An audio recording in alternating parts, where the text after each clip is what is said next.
May ilang mga taong nagsasabing sila ay nakarating na sa impyerno.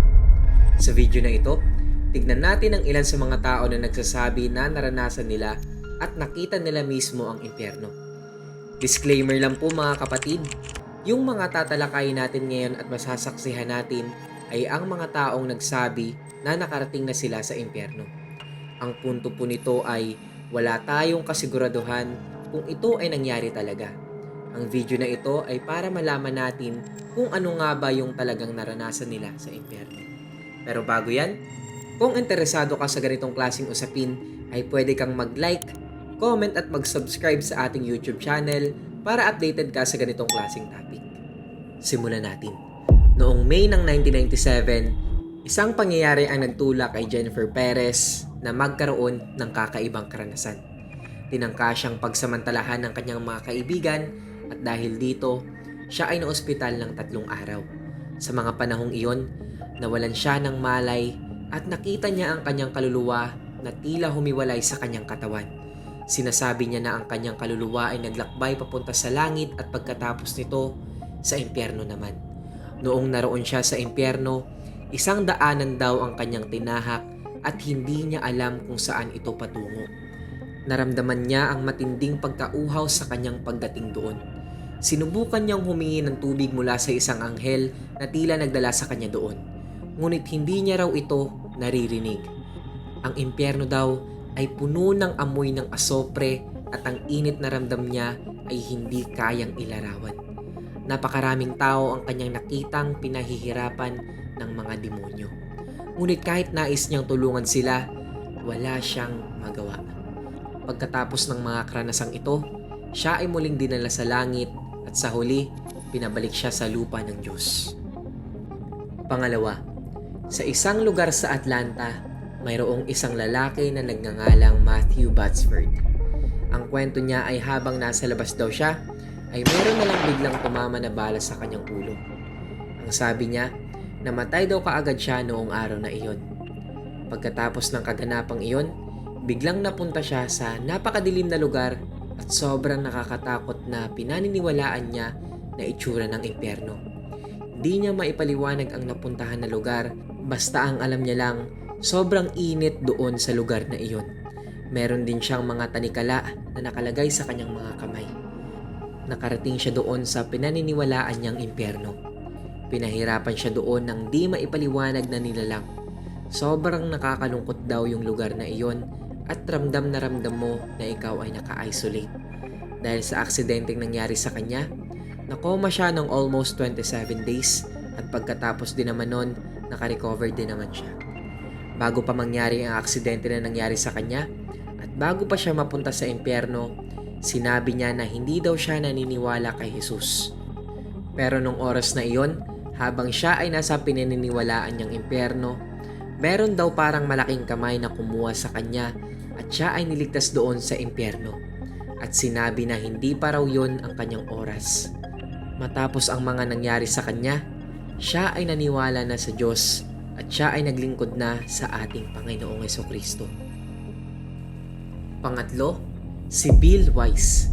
Hindi katulad ni Matthew na una nating binanggit, itong si Bill ay isang Kristiyano at talagang naglilingkod sa Diyos. Pero noong November 23, 1998, hinayaan ng Diyos na makarating siya dito sa impyerno at maranasan niya mismo ito. Isinulat niya sa kanyang libro na may pamagat na 23 Minutes in Hell ang mga kaganapan na nangyari sa impyerno noong siya ay napunta doon.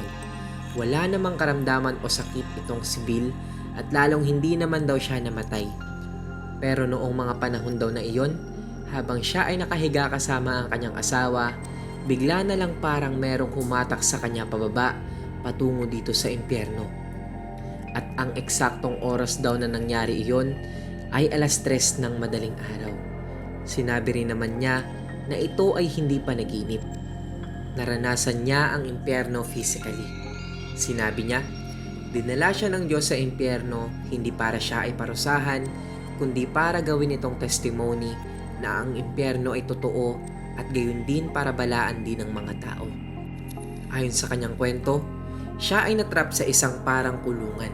Ang sabi niya, hindi naman daw siya nag-iisa at meron daw siyang 2 malaking nilalang na kasama. Base sa kanyang eksplanasyon, para siyang isang malaking reptalya ngunit anyong tao. Maya-maya, pumasok daw sa kulungan ang dalawang nilalang na ito at siya ay sinimulang atakihin. Bayolente siyang inatake at walang awang sinaktan ng mga malademonyong nilalang na ito. Ang amoy daw ng mga nilalang na ito ay sobrang baho. Naranasan niya ang matinding kapigatian noong siya ay nasa impyerno. Pagkatapos ng 23 minutes na paghihirap niya raw dito sa impyerno, bigla na lang daw siyang kinuha ng Diyos mula dito sa impyerno at ibinalik na dito sa mundo. Tiningnan niya ang orasan at nakita niya na eksaktong 3:23 AM na ng umaga. Kaya sinabi niya na 23 minutes siyang nanatili doon sa impyerno. Pang-apat, si Howard Storm, isang dating atheist na hindi naniniwala sa Diyos, langit o impyerno, at kahit anong pananaw patungkol sa buhay pagkatapos ng kamatayan. Hindi niya sinusuportahan ang mga konsepto na hindi sinusuportahan ng siyensya. Subalit, nabago ang kanyang paniniwala at pananaw nang mangyari ang isang hindi inaasahang pangyayari sa kanya noong June ng 1985. Ayon sa kanyang kwento, siya raw ay namatay dahil sa kanyang sakit sa tiyan. Sa kanyang libro, ipinaliwanag niya ang kanyang maikling pananatili sa impyerno at kung paano siya niligtas ni Jesus matapos ang kanyang pagkamatay. Sa kanyang kwento, isang hindi maipaliwanag na nilalang ang lumapit sa kanya na tila mga silwete o anino.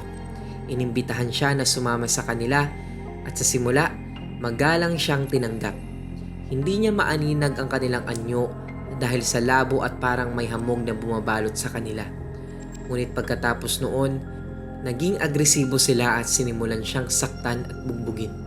Sa gitna ng kanyang pagdurusa, biglang pumasok sa kanyang isip na manalangin kahit hindi siya naniniwala sa Diyos at hindi siya marunong magdasal. Matapos niyang manalangin, bigla raw nawala ang sakit na kanyang nararamdaman. Sa isa pang pagkakataon, sumigaw siya ng malakas at humingi ng tulong kay Jesus. Sa kabuuan, itinuturing niya na siya ay niligtas ng ating Panginoong Jesucristo, kaya't muling nagbalik ang kanyang pananampalataya at naglingkod muli sa ating Diyos. Panglima, Tamara Laru. Dahil sa hindi magandang nangyari sa buhay niya noong September 1985, siya ay nagpatibakal dahil sa matinding lungkot at kawalan ng pag-asa. Ang balak niya talaga ay paputukin ang baril sa kanyang ulo, pero parang may bumulong sa kanya na patamain na lamang ito sa kanyang puso imbis na sa ulo. Bago niya barilin ang kanyang sarili, humingi siya ng tawad sa ating Panginoong Hesus. Matapos niyang magpakamatay, napunta raw siya sa isang napakadilim na lugar na punong-puno ng paghihirap. Sumigaw siya ng sobrang lakas dahil sa sobrang tindi ng sakit na naramdaman niya. Napagtanto niya na ang lugar na yon kung nasaan siya ay nasa impyerno. Nakita niya ang napakaraming tao ang pinahihirapan. Tulad din daw niya, ang mga taong ito ay nagsisisigaw dahil sa sobrang hirap na pinagdadaanan. Magkatabi lang daw ang mga tao na ito pero hindi sila nag-uusap. Kasabay ng nararamdaman nilang hirap, sobrang kalungkutan din ang nararamdaman niya doon sa lugar na yun. Dagdag pa niya, may nakikita siyang isang halimaw na parang ulong dragon sa kanyang katawan. Tulad naman ng ibang mga taong nakarating din sa impyerno, siya rin ay niligtas din daw ng ating Diyos at nakabalik din dito sa ating mundo. Noong siya ay nakarecover, sinabi sa kanya yung balang ginamit niya upang tapusin ang kanyang buhay ay hindi man lang daw tumama sa kanyang puso kaya siya ay nakaligtas. Pang-anim, Rita Chatter. Nagkaroon siya ng leg surgery noong 1969. Dahil sa anesthesia na tinurok sa kanya, nagkaroon siya ng cardiac arrest. Ipinaliwanag niya na habang siya ay nasa ganong kalagayan, naramdaman niya raw na para siyang nahulog at sobrang nakakatakot daw ang pakiramdam na iyon habang bumabagsak daw siya. Nakita niya ang iba't ibang mukha ng mga tao na dumadaan sa matinding paghihirap at matinding torture. At dumating din daw sa punto na siya naman daw ang pinahihirapan ng mga demonyo. May iba't ibang itsura daw ito at talagang nakakatakot ang itsura at hindi maganda at sobrang baho daw ng amoy doon. May mga bagay siya na nakita doon na hindi maipaliwanag. Nakaamoy din siya ng amoy asopre. Nakita niya rin ang parang lawang apoy at naramdaman niya ang init na nandoon. Matapos yung mga karanasan niya at mga nakita niya, nagsisisigaw siya sa sobrang takot at matapos ang pangyayaring iyon, bigla na lang siyang nakabalik dito sa mundo at sinabi niya na hindi siya babalik sa lugar na ito at ayaw na ayaw niyang makarating muli pa dito. Pangpito, Angelica Zambrano. Maaaring siya ay isa sa mga pinakakilala natin na nakapunta sa impyerno. Siya ay taga-Ecuador at na-experience niya raw ang langit at impyerno sa loob ng 23 oras. At pinakita rin sa kanya ang vision ng pangalawang pagpadito ni Jesus. Ang pinakatumatak daw sa kanyang isip noong siya ay nakarating dito sa impyerno ay mayroon siyang mga nakita na iba't ibang mga personalidad na nasa impyerno. Nakita niya raw doon na pinahihirapan sina Pope John Paul II, Michael Jackson, pati na ang Latina singer na si Selena Perez at ibang mga sikat na tao na nandun. Tulad din ng ibang mga tao na nakarating din daw sa impyerno, siya daw ay niligtas din ng Diyos at nakabalik muli dito sa mundong ito. At ginamit niya itong testimony na ito upang maibahagi na ang impyerno daw ay totoo. Pangwalo, isang batang babae na Pilipino. Nakapunta raw siya sa langit at impyerno at tumagal din daw ito ng 23 oras. Noong nakapunta raw siya sa impyerno, tulad ni Angelica Zambrano, meron din daw siyang nakitang mga artista o celebrities na nandun. Ang nakakagulat dito ang sabi niya, nakita niya raw ang King of Comedy na si Dolphy. Nakita niya rin si Pope John Paul II at si Michael Jackson. Nakita niya ang mga tao na ito na talagang pinahihirapan at humihiling ng tulong sa kanya. Nakita niya rin daw ang kanyang ama na nandun sa impyerno na may nakapalupot sa kanya na 3 demonyo na pawang dinadasalan at humihingi ng tulong sa kanya na kahit konting patak ng tubig. Tinakot daw siya ng mga demonyo. Matapos daw noon ay bigla na lang daw may malaking kamay na puti na pawang kumuha sa kanya pataas at siya naman daw ay dinala sa langit.